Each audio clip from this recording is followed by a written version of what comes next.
Hey guys, welcome back to Once Upon a Tiny Farm. My name's Drew.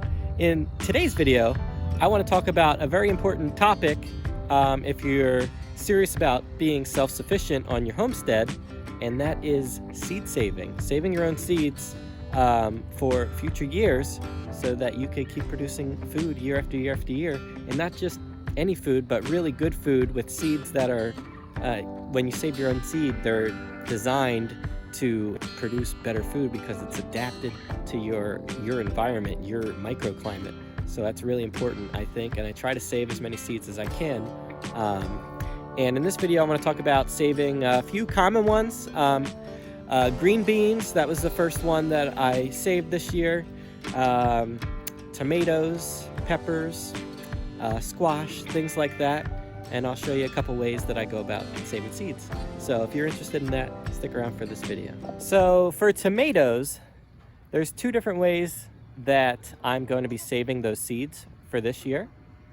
One of them is by fermenting them, and I'll show you that in a minute. I'm doing that inside.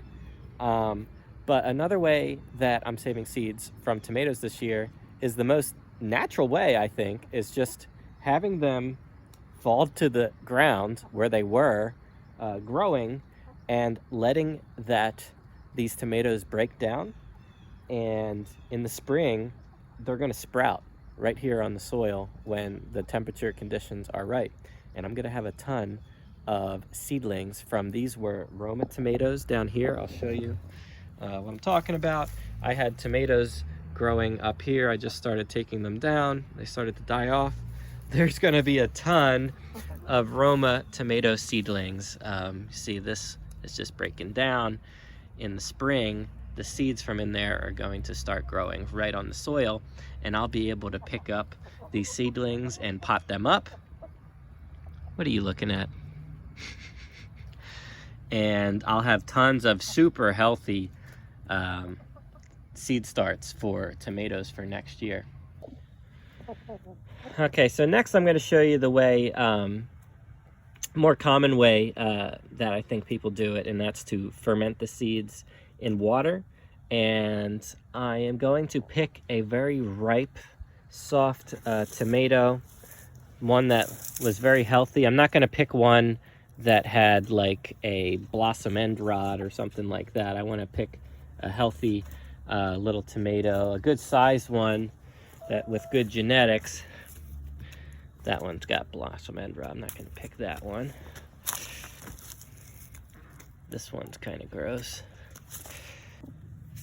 All right, so here's a good one that's pretty ripe. I'm going to use this one as an example of how to save seeds in the fermenting style. All right, so here's what I'm going to do. I'm going to cut off the top.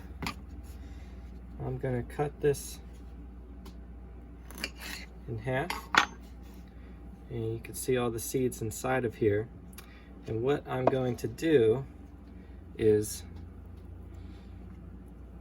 with my finger, I'm just going to take out all the guts of this and just put it in here with the juices and everything into this cup. I'm going to do that to the other side. There's not a ton of seeds in these Romas, but there's a good amount. But it's a lot of meat.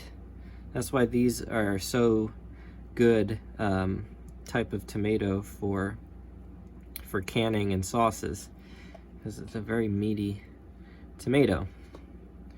So the more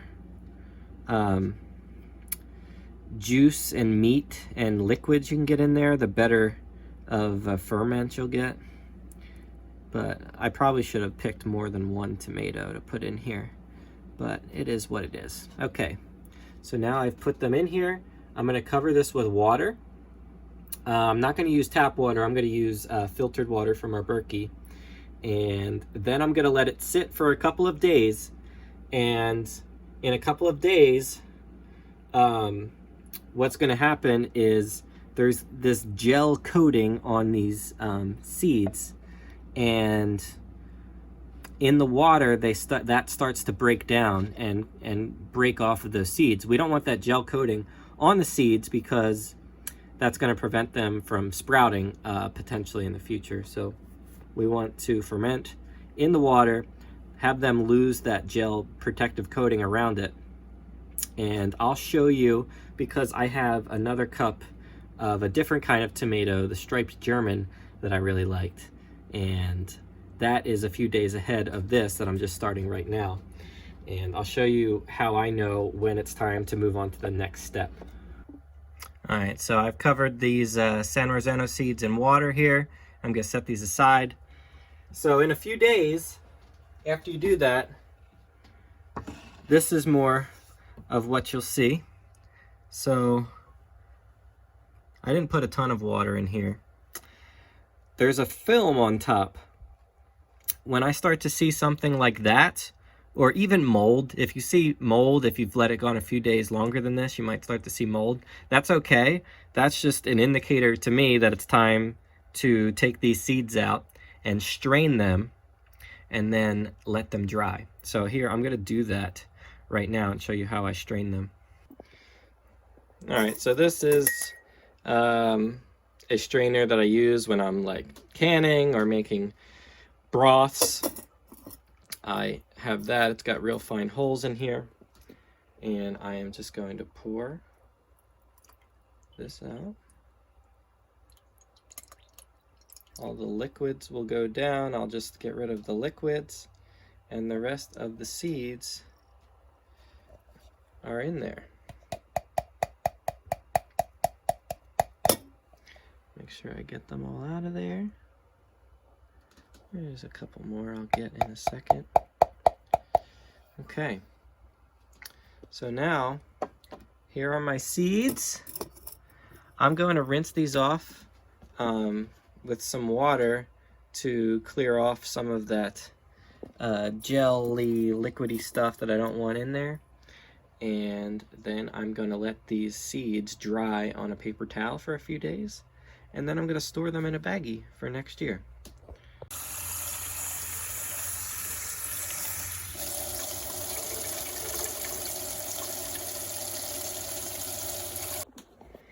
Alright, I'm just going to dump these guys out if they want to come out. There you go. Onto this paper towel.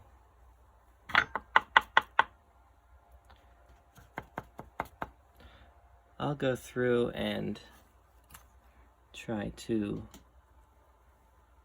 get these little guts out. Maybe this could have probably stayed a couple more days because I just wanted to make this video. But if this sat a little bit longer, there would be less of this jelly stuff stuck to some of these seeds. But I just wanted to show. So that might have been sitting for like 4 or 5 days. Maybe I should have let it go a few days longer. But this is what you want to do generally to remove that coating from these seeds, and let these dry, and then you could store them in a baggie once they're dry, and you can plant these next year. The important thing, make sure you write down what variety of whatever the thing is that you're saving, so you don't get them mixed up. I sometimes forget to do that, but that's an important step. So the reason I thought that fermenting method of saving seeds is important to show is because that could be applied to so many other kinds of vegetables like tomatoes that have that kind of juicy interior. Things like cucumbers, squash, zucchini. You could save those seeds the same way that I just showed you with fermenting in water like that for the tomato seeds. So that's an easy way to save all those seeds from plants that you've grown, so that in future years you could grow even better plants with seeds that have been kind of accustomed to your personal climate, and you'll get the best plants ever. I also just think it's really fun and kind of empowering to save your own seeds. You're just securing your own food source for the future, and anybody could do that. So I just want to share that with all of you because I think it's really fun and easy to do. So these are some yellow bush beans that I had picked ripe and were just sitting on my counter. We never ate them, but it turns out they turned into a good seed saving opportunity. The outer, it became like crispy looking, like wrinkled paper it looks like. And that's how I know that these seeds are ready to be saved. See, they just pop out. So this is the stage. I typically would leave them out in the field and let this happen naturally in the field, but I brought these in, never got around to eating them. So apparently you could just bring some ripe seed bean pods inside, and of course this isn't the best way to open them, but this is the stage when the skin gets crispy like that for saving seed for next year. So there you go. So one last plant I want to cover on seed saving, this is a really easy one, is peppers. And this is a shishito pepper. And now this is the color that you want to pick them at when they're green. Now this is what color they turn when they get overly ripe. They get red. And this one is kind of old and wrinkly and hollow. This is the point where you want to save your pepper seeds when they're at their most ripe, overripe. You're probably not going to want to eat this. It feels kind of rubbery. But this is a great one to save seed from. So what you do for this is just cut it open, pour the seeds out, let them dry a little bit, and then store them. You don't have to do anything. I don't do anything crazy with the pepper seeds. I just store them like that. So let's do that. All right, just gonna cut it open here. I don't want to cut it in half because I don't want to rip any seeds. I'm just gonna rip it open like this. All the seeds are in here. These seeds, I'm just gonna pop them out. This is actually pretty dry. There's a little bit of water in here, but this has been drying out just sitting on the counter. I'm just gonna let these are very mature seeds. I'm just gonna let these sit on a paper towel for a few days, and then I'm gonna throw them back in their original seed packet that I purchased. And I will have some of my very own seeds for next year. Look, there's more hidden in here. Oh, there's a ton of seeds just from this one tiny pepper. Man, you could buy these seeds one time and just save the seeds year after year and never have to buy any seeds again for plants like this. That's really awesome, and I enjoy doing this. All right, that's going to wrap up this video on seed saving. If you found it helpful, please give this video a thumbs up and subscribe to our channel for more videos like this.